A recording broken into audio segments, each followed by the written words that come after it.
Level 1, Security Recruit. You're 21 years old, fresh out of the military. Your body still wakes up before sunrise because discipline never really leaves you. You spent years being told that protecting leaders meant protecting something bigger than yourself. Country, order, stability. You believed that once. Maybe you still do, at least a little, but belief doesn't pay rent. When your contract ends, you return to a normal world that suddenly feels smaller than the one you left behind. Jobs are scarce. Employers don't know what to do with someone trained for danger. Then you find private security. The industry loves men like you. Quiet, observant, physically capable. Men who understand orders and don't ask unnecessary questions. Your first assignment isn't glamorous. A hotel ballroom filled with political donors and wealthy businessmen. Your job is to stand near the elevator and watch the hallway. People pass you constantly. Expensive suits, perfume, the clink of champagne, glasses. Cameras flash somewhere in the ballroom while speeches echo through the doors. Nobody notices you. That's the strange part about security. When you're doing your job perfectly, you become invisible. But invisibility has advantages. You see everything. The smiles that last too long. The handshakes that look friendly but feel like negotiations. The quiet whispers exchanged in corners of the room. One night the security manager approaches you after the event. He studies you for a moment like he's measuring something. Then he says there's a private contract opening. High-profile client, politician, risk level elevated. Pay is triple what you're making now. The job is personal protection. Close proximity. Real danger. You don't hesitate. You say yes before he finishes explaining the details. That's the first rule of this world. Opportunities disappear if you think too long. Level 2.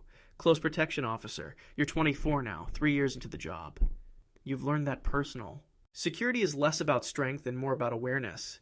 Your client is a rising political figure, charismatic, young enough to seem relatable, old enough to appear experienced. Crowds gather whenever he speaks. Cameras love his smile. People reach out to shake his hand like they're touching something important. Your job is to stay close enough that no one else can, 2 feet behind him at all times. That's the protocol. You memorize formations the way soldiers memorize battlefield drills. The diamond formation. 2 agents ahead scanning the crowd, 2 behind covering blind spots.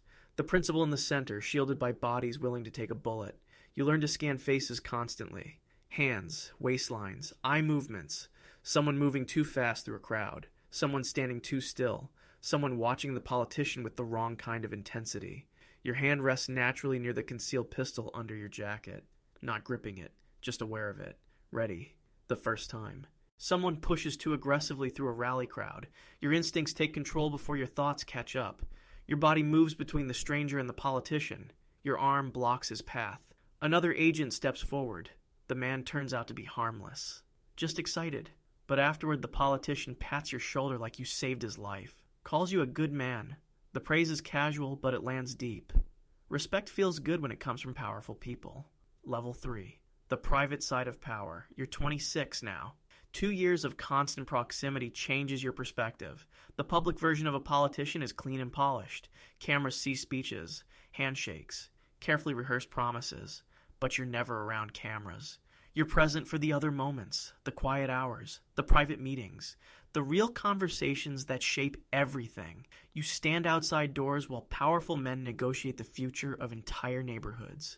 Construction magnates, energy executives, lobbyists, who speak in calm voices about laws that haven't been written yet.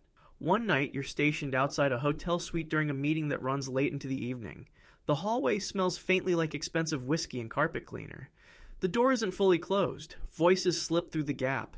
Numbers, large numbers, tens of millions. Permits that should take years being approved in weeks. Entire districts rezoned with a single signature. You stare at the opposite wall and pretend the words mean nothing, because pretending is part of the job. Eventually the door opens and the businessmen leave, smiling. They nod politely as they pass you like you're just furniture in the hallway. The politician walks out afterward looking satisfied. He doesn't explain what happened. He doesn't have to. The second rule of this world becomes clear that night. You hear everything. You remember nothing. Level 4. The campaign trail. You're 29. The politician wins national office. Everything expands. Crowds get bigger. Security threats multiply. The streets around rallies become oceans of noise and movement. Protesters appear at nearly every event now. Some wave signs praising him. Others scream accusations through megaphones. Both groups look identical to you, potential threats hiding inside emotional chaos. Your work becomes mathematical. Angles, lines of sight, escape routes. Every location gets inspected hours before the politician arrives. You walk through buildings with the advanced team mapping stairwells and emergency exits. Rooftops get scanned for snipers. Windows get checked for reflective glass that might hide a weapon. Motorcades become routine. Armored SUVs idling outside hotels with engines humming quietly. Drivers trained to accelerate through danger without hesitation. One evening, a protest turns violent as the motorcade exits a government building. Bottles shatter against the armored doors. The sound is sharp like breaking ice. Inside the vehicle, the politician laughs while watching the chaos through tinted glass. He says controversy keeps him in the headlines. Says anger is just another form of attention. You realize something in that moment. For him, disorder isn't a problem. It's a resource. Level 5. Loyalty test. You're 31. Your presence around the politician becomes constant. You travel everywhere together now. Airports, government buildings, fundraisers filled with wealthy donors who speak in quiet, confident tones about investments and policy changes. Late one night after an event, the politician sits in the back seat of the armored SUV while the city lights blur across the windows. He starts talking casually about power. Says people think leaders serve the public. Says the truth is more complicated. Leaders serve the forces that put them in power. Donors, influence networks, political alliances invisible to the public eye. His tone isn't bitter, it's almost amused. Like he's explaining gravity to someone who thought the sky was floating. You keep your eyes forward and say nothing. You're not hired to debate philosophy. You're hired to intercept threats. But his words settle somewhere deep in your mind where uncomfortable truths tend to live. Level 6, the first real attack. You're 34. It happens during a massive outdoor speech in the center of the city. Thousands of people, music, cameras, the smell of street food drifting through the crowd. Your team forms the diamond around the politician as he approaches the stage. Then the gunshot cracks through the air. Loud, echoing between buildings. Time compresses instantly. Training takes over. Your body moves before fear has time to exist. You shove the politician toward the armored vehicle. Other agents drag him down behind the door. Your weapon clears its holster, whilst your eyes search for the source of the shot. Rooftops, windows, movement everywhere. Sirens erupt within seconds. The crowd dissolves into chaos. Later, the news calls it an assassination. Attempt. Commentators discuss the bravery of the security team. Approval ratings for the politician rise dramatically in the following weeks. Sympathy can be politically powerful. You notice something strange after the incident.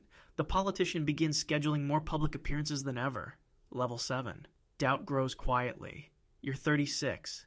Patterns begin appearing where none existed before. Threats always emerge during moments when the politician's popularity declines. Media leaks appear exactly when scandals start gaining attention. Crisis after crisis seems to benefit him politically. One evening, you're reviewing surveillance footage with another agent who has been on the team longer than you. He says something quietly while rewinding a recording. Funny how danger always shows up when it's useful. The comment lingers in the room after he says it. Neither of you continues the conversation, but silence doesn't erase thoughts. It only gives them space to grow.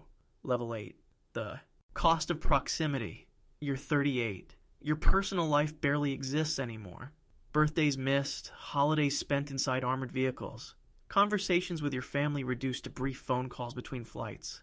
Your identity is built entirely around protection now. The politician trusts you more than almost anyone. That trust comes with access. You hear conversations about manipulating public perception, strategies for turning economic crises into political victories, plans for legislation that benefits specific donors. You begin to understand the true function of power. It isn't about leadership. It's about survival within systems built on influence and leverage. Walking away isn't an option anymore. People who leave this world take knowledge with them. Knowledge makes powerful men uncomfortable. Level 9. The moment of clarity. You're 41.